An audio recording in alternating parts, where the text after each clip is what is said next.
Olá pessoal, aqui é o Sentinela e hoje vamos ver o que é uma igreja, uma instituição e uma seita e a diferença entre elas. Mas antes eu quero ler para você um texto muito interessante aqui do Espírito de Profecia. Ele está em Cristo Triunfante, página 393. Diz o seguinte: o verdadeiro cristianismo será sempre agressivo e onde quer que exista, suscitará inimizade. Todos os que vivem uma amizade conscienciosa, que dão testemunho das reivindicações de Deus, do mal, do pecado e do juízo por vir, serão chamados perturbadores de Israel.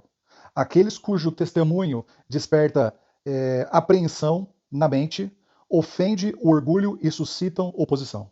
Então, entenda que sempre que você falar a verdade da forma que precisa ser falado, não da forma como o mundo e o suposto cristianismo está falando hoje, sempre vai ser recebido pela oposição como agressiva, como algo ruim, sempre vai suscitar inimizade, assim como o texto mostra claramente aqui. Ou seja, sempre teremos pessoas que odeiam essa mensagem, que nos chamam de perturbadores de Israel, justamente porque as palavras são agressivas para elas. Porque eles chamam o despertar e ofendem o orgulho de algumas pessoas que suscitam oposição por isso, entendeu? Por isso, ouça em oração e com o coração aberto e a receber essas informações que você não conseguiria em nenhum outro lugar. Ouça até o final, para não perder nenhuma informação importante. Tive que dividir esse áudio em duas partes, justamente porque tem muita informação importante que todos precisam saber urgente, ok? Então vamos lá. O que é uma igreja? A Bíblia responde: igreja é um grupo de pessoas. Aonde estiver dois ou três, ali eu estarei. Lembra? Então repita comigo 50 vezes. Igreja não é, ou melhor, igreja é um grupo de pessoas. Igreja é um grupo de pessoas, ok? Não é uma instituição. Nunca foi e nunca será. É um grupo de pessoas. Dois ou três pessoas. Já é uma igreja. Um marido e uma esposa já são uma igreja em sua casa. Tá entendido? Ok, então vamos lá.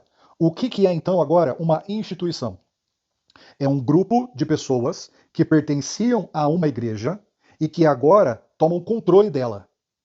A força, por ambição, sede de poder, dinheiro, fama e controle. Entendeu? A palavra de Deus mostra claramente quando isso acontece. Em Mateus 21, a partir do versículo 33 ao 41. Acompanhe comigo aí na sua Bíblia. Mateus 21, 33 a 41. Diz o seguinte, versículo 33. Ouvi ainda outra palavra, outra parábola.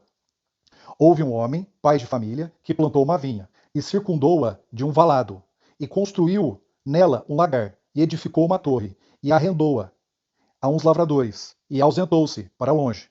E chegando o tempo dos frutos, enviou os seus servos aos lavradores para receber os seus frutos.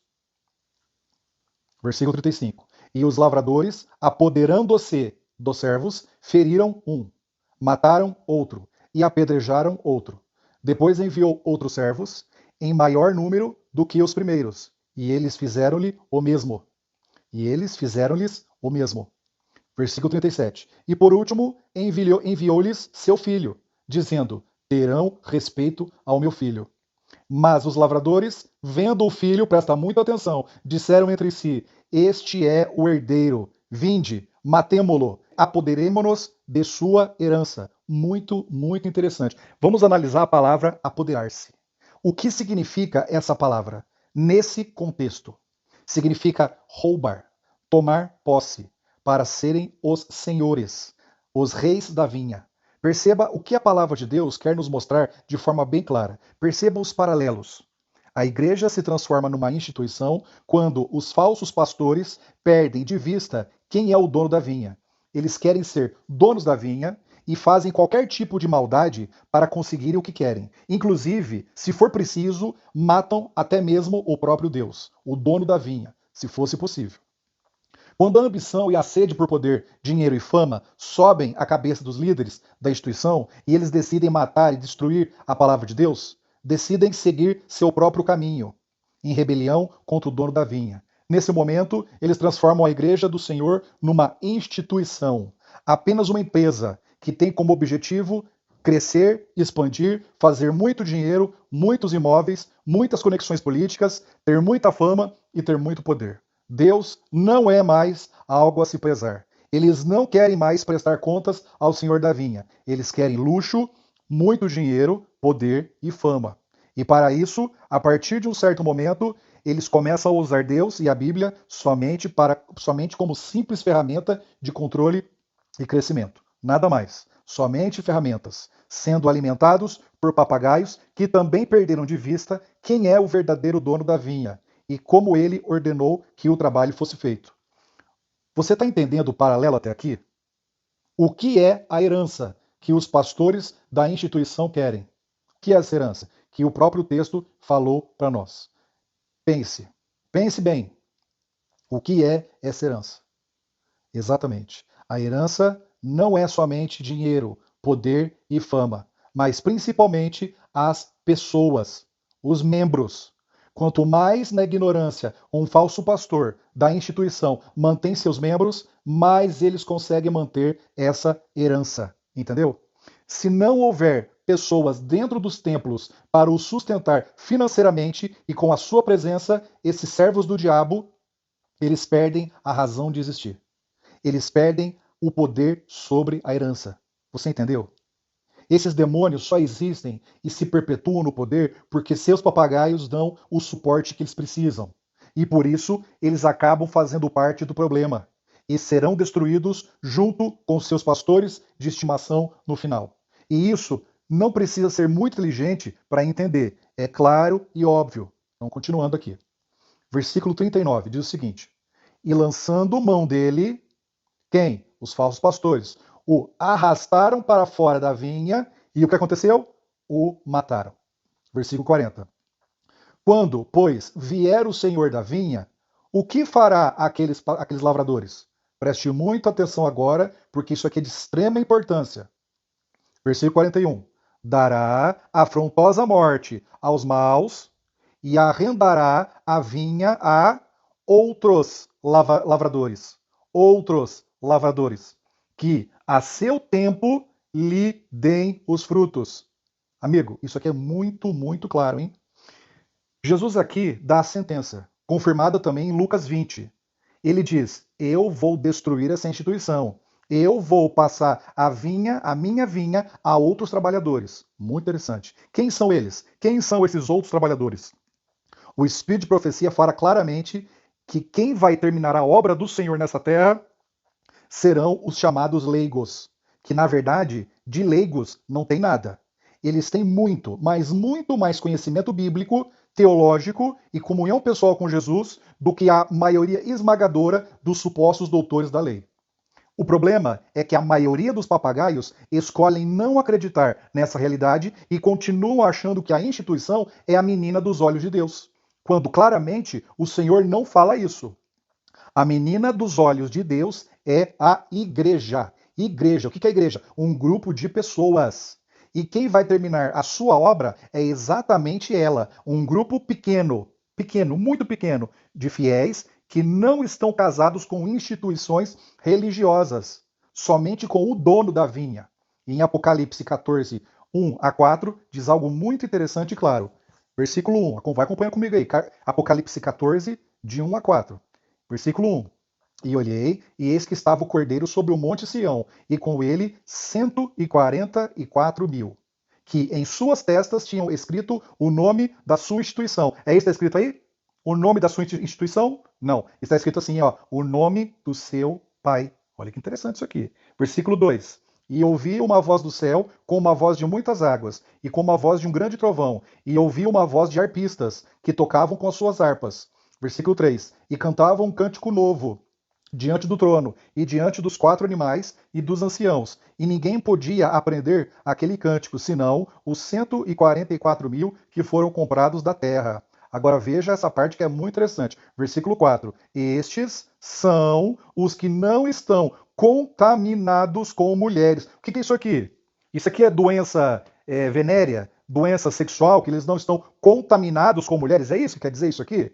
Meu amigo, é muito claro que isso aqui é no sentido espiritual. Estes 144 mil não estão contaminados com mulheres. O que é mulheres em profecia? Mulheres em profecia são igrejas, são instituições religiosas, ok? Porque são virgens. Esse pessoal aqui é virgem. Eles sabem o que são as instituições religiosas e o que eles estão fazendo com o povo. Continuando, estes são os que seguem o Cordeiro para onde quer que vá. Estes são os que, dentre os homens, foram comprados como primícias para Deus e para o Cordeiro. 144 mil não foram contaminados pelos erros e mentiras de instituições religiosas. Esse é o número. Essas seitas religiosas que se formaram hoje são todas. Todas as denominações que se dizem cristãs se tornaram seitas, todas. Elas sabem que seus falsos profetas estão fazendo e se afastam dessa corja. Esse grupo especial, eles estão entendendo exatamente o que está acontecendo dentro da instituição, dentro de todas as seitas, certo? E se afastam desse povo sujo e amaldiçoado para não tocar nada imundo. É muito simples de entender isso, ok? Muito bem. Até aqui nós vimos o que é uma igreja e também o que é uma instituição. Agora, o que é uma seita? Uma igreja, quando se transforma numa instituição, ela ainda não está oficialmente apostatada, pois somente uma parte da liderança matou o dono da vinha. Alguns não concordam, e por isso o erro ainda não foi sistematizado e divulgado como doutrina aos membros. O erro ainda está somente em parte da liderança, e a membresia ainda segue as doutrinas bíblicas e do Espírito de profecia, e ainda estão fazendo um trabalho relativamente certo diante de Deus. Mas, então, quando a instituição se transforma numa seita, afinal? Isso acontece quando a rebelião e a heresia toma posse de boa parte da liderança. Você entendeu? Que começa a criar e divulgar doutrinas e erros não bíblicos, começam a ensinar doutrinas e crendices de homens, sempre usando supostos grandes doutores da lei para divulgar elas, como sendo uma grande descoberta ou um entendimento aperfeiçoado ou melhor do que era ensinado antes. Nesse momento, a instituição passa de uma instituição para uma seita, como vemos aqui em Mateus capítulo 15, do versículo 8 ao 14. Vamos ler comigo aí. Mateus 15, versículo 8 ao 14. Diz o seguinte: Este povo honra-me com os lábios, mas o seu coração está longe de mim. E em vão me adoram, ensinando doutrinas que são preceitos de homens. Presta atenção. Versículo 13. Ele, porém, respondeu: Toda planta que meu Pai Celestial não plantou será arrancada. Arrancada. Versículo 14. Deixai-os, são cegos, guias de cegos. Ora, se um cego guiar outro cego, cairão ambos aonde? No abismo, ok? Perceba algo muito claro aqui. Quando uma instituição cria doutrinas que não são bíblicas, elas se transformam numa seita. E o que é uma seita? É um grupo de pessoas cegas, pessoas que não querem mais enxergar a palavra de Deus e que preferem seguir homens que são guias também cegos, que não querem ver a verdade da palavra de Deus. Por isso, por não quererem ser corrigidos pelo Senhor ou pela sua palavra, eles se unem a um falso pastor de seita, guiando um grupo de papagaios cegos, e perceba que ambos cairão no abismo no final. Veja que Jesus diz: toda planta que meu Pai Celestial não plantou será arrancada.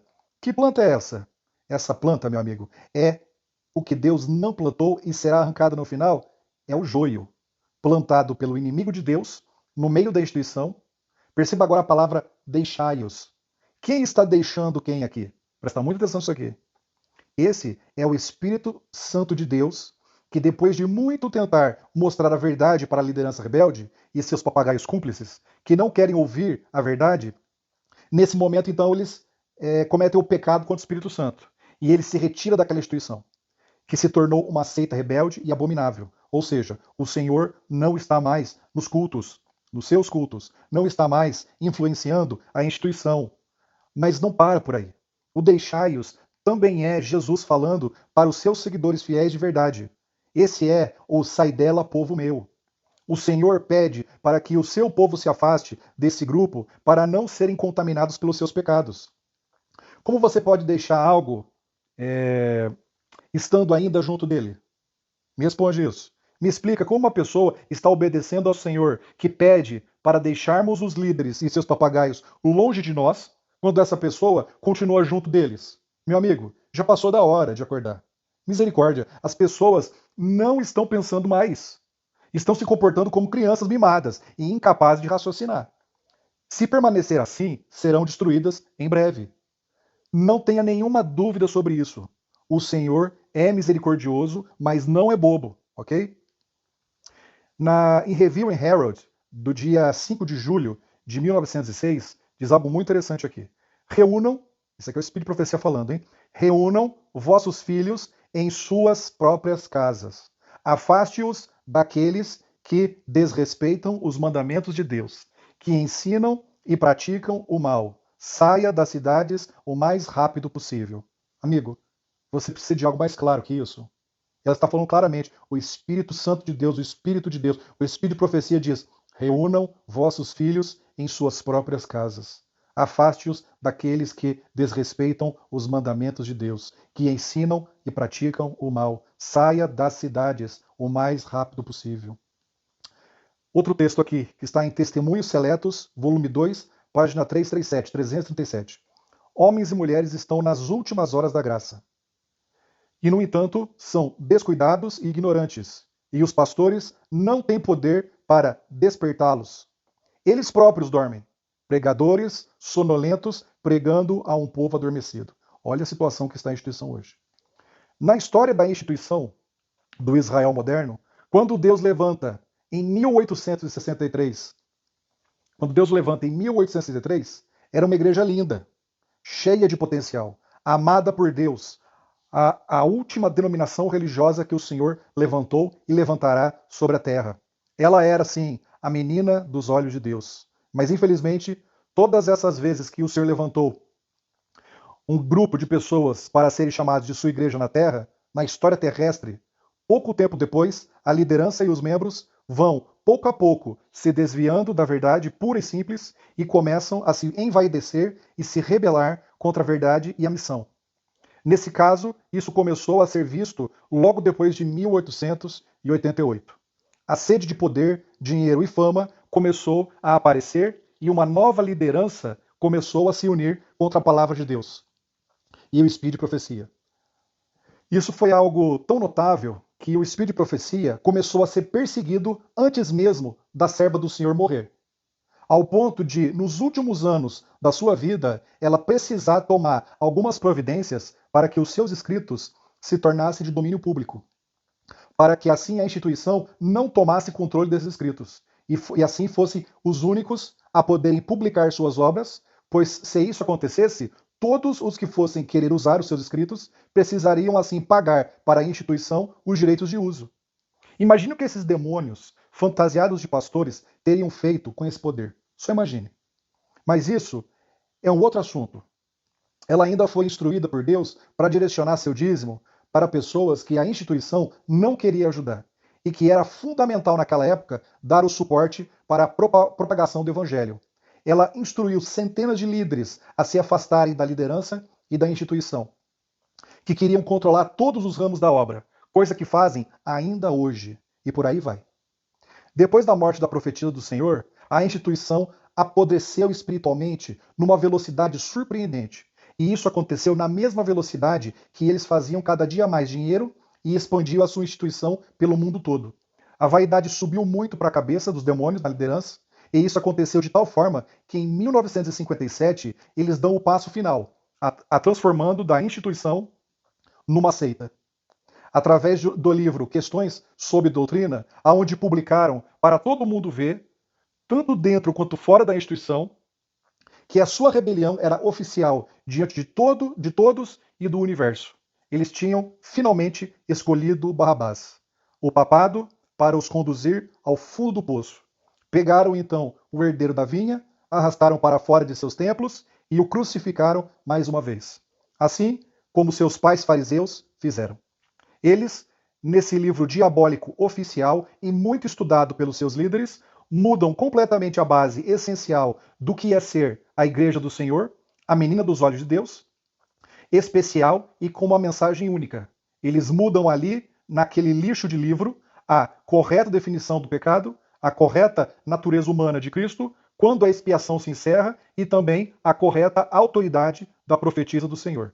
Desta forma, Jesus é retirado oficialmente da instituição. O Espírito Santo deixa de influenciar líderes e membros papagaios.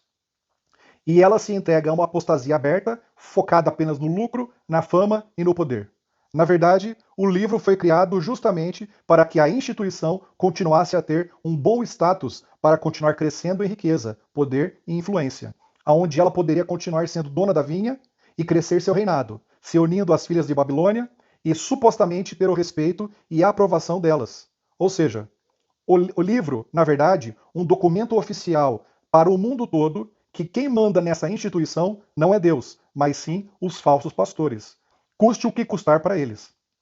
Um documento oficial de rebelião e morte do herdeiro da vinha para satisfazer seus parceiros comerciais e garantir o seu controle sobre a vinha e sua herança. Em 1957, a instituição passa de instituição para seita. Ouça o que o Espírito de Profecia tem a dizer sobre isso. Em Eventos Finais, página 179 diz: muitos se levantarão em nossos púlpitos, tendo nas mãos a tocha da falsa profecia, acesa na infernal tocha de Satanás.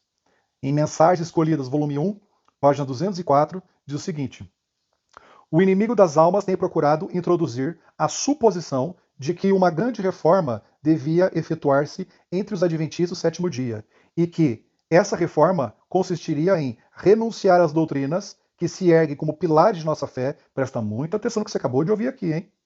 Renunciar às doutrinas que se erguem como pilares de nossa fé. Lembra que eu falei para você que foi mudado ali?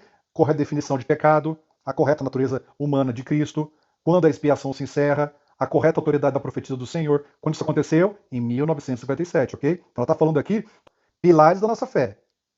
E empenhar-se no processo de reorganização. Se tal reforma se efetuasse, qual seria o resultado? Seriam rejeitados os princípios da verdade, que Deus, em sua sabedoria, concedeu à igreja remanescente. Nossa religião seria alterada. Os princípios fundamentais que têm sustido a obra nestes últimos 50 anos seriam tidos na conta de erros. Estabelecer-se-ia uma nova organização. Nova organização. Essa organização que nós estamos tendo hoje não é a instituição que foi criada antes da morte da profetisa. Não é mais. É uma nova organização. Se ela é uma nova organização, ela não é mais a instituição. Ela é uma seita. Vocês estão entendendo o que eu estou querendo dizer aqui? Continuando aqui. Escrever-se-iam livros de ordem diferente. Introduzir-se-ia um sistema de filosofia intelectual. Está acontecendo muito isso hoje, com o processo de pastor coach. Os fundadores desse sistema iriam às cidades, realizando uma obra maravilhosa. Que obra é essa? Você já ouviu falar dos eventos, dos super-eventos? Evento X, evento Y, que nós vamos fazer um programa não sei do que nós vamos fazer agora uma corrida não sei do que, e aquela... Tudo filosofia, tudo humanismo, não tem nada aqui de igreja do Senhor, nada. Aqui é tudo boas obras, massagem idólatra, fazendo caminhada até adorar o seu santo, o seu ídolo, enfim. Aqui está muito claro, realizando uma obra maravilhosa. O sábado seria naturalmente menosprezado, como também o Deus que o criou. Coisa alguma se permitiria opor-se ao novo movimento. Você acha que está acontecendo hoje ou não? O que você acha que está acontecendo? Se alguém se levanta e fala contra esse novo movimento, a essa seita, o que acontece com ele? Ele não é expulso da sinagoga? Ele não é expulso dos templos? Não é expulso? Não é perseguido? Não é excomungado? Ensinariam os líderes ser virtude melhor do que o vício, mas, removido Deus, colocariam sua confiança no poder humano. Poder humano. Presta atenção nisso aqui. Isso aqui é humanismo. Humanismo. Nós não estamos mais na instituição adorando a Deus. As pessoas que estão indo ali estão adorando humanismo, satanismo, ok? O qual, sem Deus, nada vale. Seus alicerces se fundariam na areia, e os vendavais e tempestades derribariam a estrutura. É muito claro, meu amigo. Em Mensagens Escolhidas, volume 1, página 205, diz o seguinte: Temos uma verdade que não admite contemporanização alguma. Devemos repudiar tudo o que não esteja em harmonia com esta verdade. Hesitei quanto ao envio daquilo que o Espírito do Senhor me impeliu de escrever, e retardei a remessa. Eu não queria ser compelida a apresentar a influência desencaminhadora desses sofismas, mas, na providência de Deus, os erros que se têm insinuado têm de ser combatidos. O mais incrível de tudo isso é que pouquíssimas pessoas sabem dessa história que eu acabei de contar para vocês, ou sabem a verdade. E por isso são enganados até hoje por falsos pastores que lhes escondem a verdade e lhes alimenta de água com açúcar e leitinho, para que eles consigam continuar ordenhando esses membros papagaios pelo máximo de tempo que conseguirem, e assim se perpetuarem no poder e continuar a viver nos seus luxos e vícios. Por isso, meu amigo, estude por si mesmo. Ouça esse áudio quantas vezes precisar e pare de repetir o mantra que essa é a igreja de Deus, a menina dos olhos de Deus. Parece que vai cair, mas não cairá. Para de repetir esses mantras. Os textos estão certos, mas o contexto está errado. E isso é de propósito, justamente para enganar os que querem ser enganados, certo? Eles querem ser enganados. Quem é a menina dos olhos de Deus e não cairá é a igreja, um grupo de pessoas fiéis ao Senhor, e não é, nunca foi e nunca será uma instituição. Essas pessoas estão se auto-enganando, são elas cegas, sendo guiadas por cegos, e ambos cairão no abismo em breve. Para de repetir o que esses pastores do inferno lhe induziram a repetir. Eles fizeram uma lavagem cerebral nos seus papagaios, repetindo centenas de vezes uma mentira que com o tempo se tornou uma verdade. E ninguém vai conferir se é verdade ou mentira isso que falaram. Tudo isso justamente para lhe enganar, para lhe manter cego. Esses slogans prontos, essas frases de efeito, completamente fora de seus contextos, têm um único objetivo: manter o povo na cegueira. E assim, continuando a sustentar os seus luxos e depravações. Simples assim. Como você saberia de tudo isso que acabei de falar? Como, meu amigo? Tudo isso que eu acabei de falar, como é que você ia saber disso? Como essas informações chegariam até você? De outra forma? Você acha que a Globo falaria isso? Com certeza não. Os portais de notícia da internet? Também não. Os únicos que deveriam levar essas informações para vocês é exatamente os pastores. Mas então eu te pergunto, por que os pastores não falam claramente para todos o que é uma igreja, uma instituição e uma seita? Por que você acha? A diferença entre elas? Por quê? Você sabe por quê?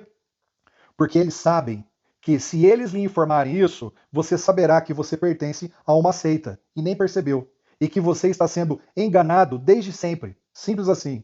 Por isso, eles promovem a confusão de palavras, de nomes e dos seus sentidos. Eles chamam um templo erroneamente e forçosamente de igreja, justamente para que você pense que se você não ir naquele centro espírita que fica dentro de um barracão, se você se atrever a parar de ir lá, você automaticamente pense que está fora da igreja e que não vai ser salvo, entendeu? Você sabe quem ensina muito essa mentira para enganar os seus membros? A instituição mãe de Babilônia e as suas filhas. Todas elas. Você sabia disso? Eles confundem a cabeça dos membros, ensinando que o templo é a igreja, e se você parar de frequentar o barracão espírita, que eles chamam de igreja, você não vai para o céu. Entendeu a sujeira desse engano? Então, mais uma vez, repita comigo 50 vezes. 50 vezes. Instituição não é igreja. Igreja não é templo. Igreja é um grupo de pessoas. Instituição não é igreja. Não é igreja. Igreja não é templo. Igreja é um grupo de pessoas. Entendeu? Nunca mais se esqueça disso. Em Manuscript Releases, no volume 17, página 81 e 82, diz o seguinte. Isso aqui é a voz de Deus falando. Deus possui uma igreja. Não é uma catedral. Não é uma grande catedral. Nem uma igreja oficialmente estabelecida. Presta bem atenção. Nem as diversas denominações, mas sim o povo que ama a Deus e guarda seus mandamentos. Porque onde estão 2 ou 3 reunidos em meu nome, ali estou no meio deles. Ainda que Cristo esteja entre poucos humildes, esta é sua igreja. pois somente a presença do alto e sublime que habita a eternidade pode constituir uma igreja. Vocês estão entendendo? Isso aqui é muito claro, amigo, muito claro. Outro texto aqui, que está em Primeiros Escritos, página 261. Vi que Deus tem filhos honestos entre os adventistas nominais. Adventistas nominais. E as igrejas caídas. Olha só, ele está falando aqui de dois grupos, mas que na verdade pertencem ao mesmo grupo, que é uma adventista nominal e uma igreja caída, certo? E antes que as pragas sejam derramadas, pastores e povo serão chamados a sair dessas igrejas. Quais igrejas? Quais igrejas está falando aqui? Ele está falando de todas. Todas as igrejas. Igrejas adventistas nominais e igrejas caídas. É um grupo só. Certo? Todas elas.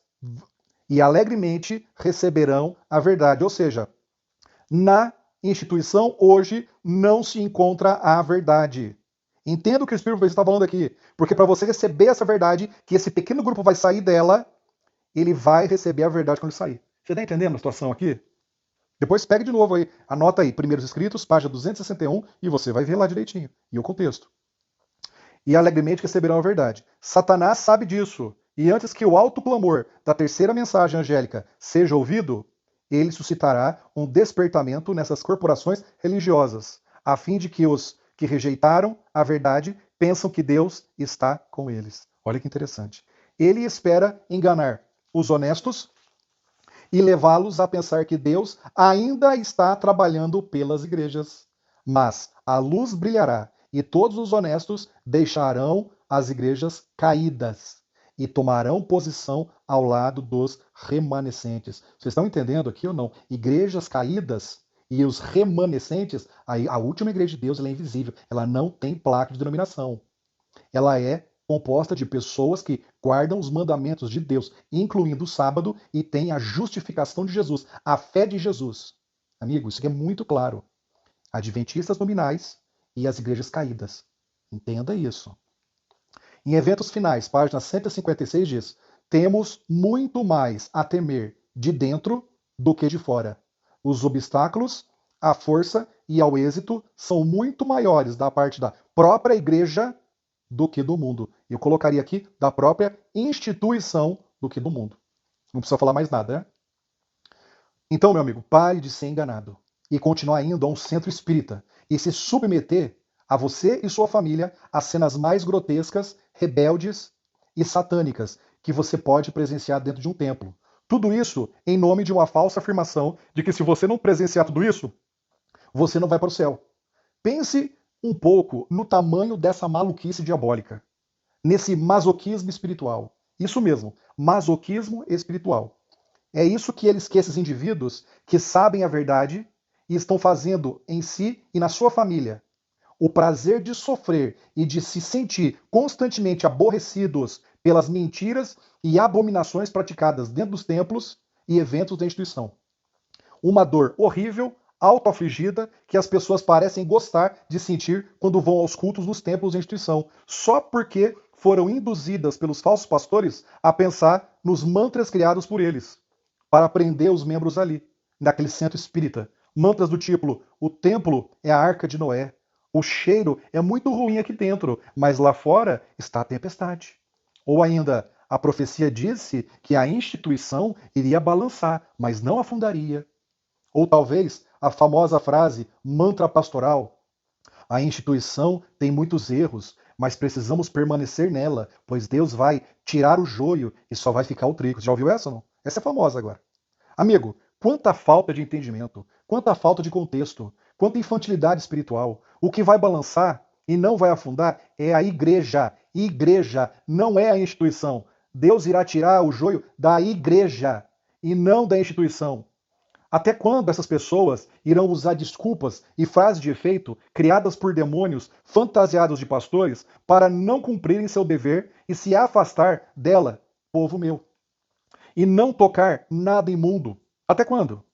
Enfim, você foi avisado de uma forma bem clara.